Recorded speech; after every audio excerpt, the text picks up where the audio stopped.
Ewan McGregor first earned admiration as the heroin-addicted rent boy in the big-screen version of Trainspotting.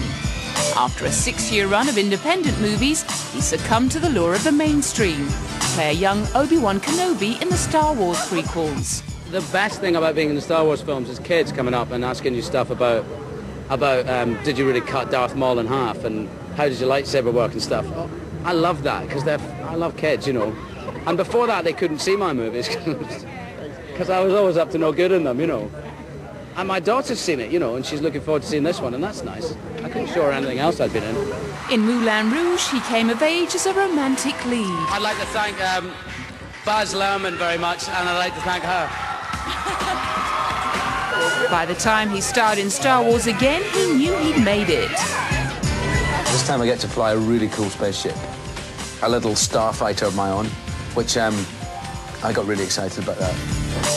After starring in Down with Love with Renee Zellweger, Ewan jumped at the chance of working with her again in 2006's Miss Potter.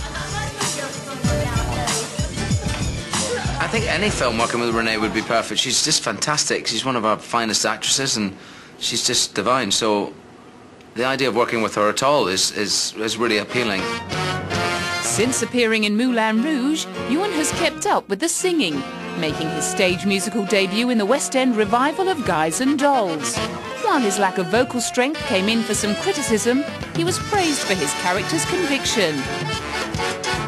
When we got to the rehearsal rooms, it was certainly the one area of the musical I hadn't really considered.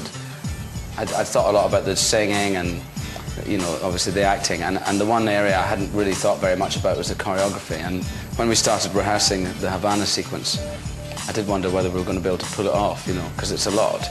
But the idea is that these 8 children... Another role he plays with great conviction is that of UNICEF ambassador. He helped to open the UNICEF Children's Summit in July 2005 ahead of the G8 conference. And on a recent trip to Malawi, he saw firsthand the devastating effects that the HIV/AIDS pandemic is having on children and what still needs to be done to reach the thousands orphaned by AIDS. You give it back to her.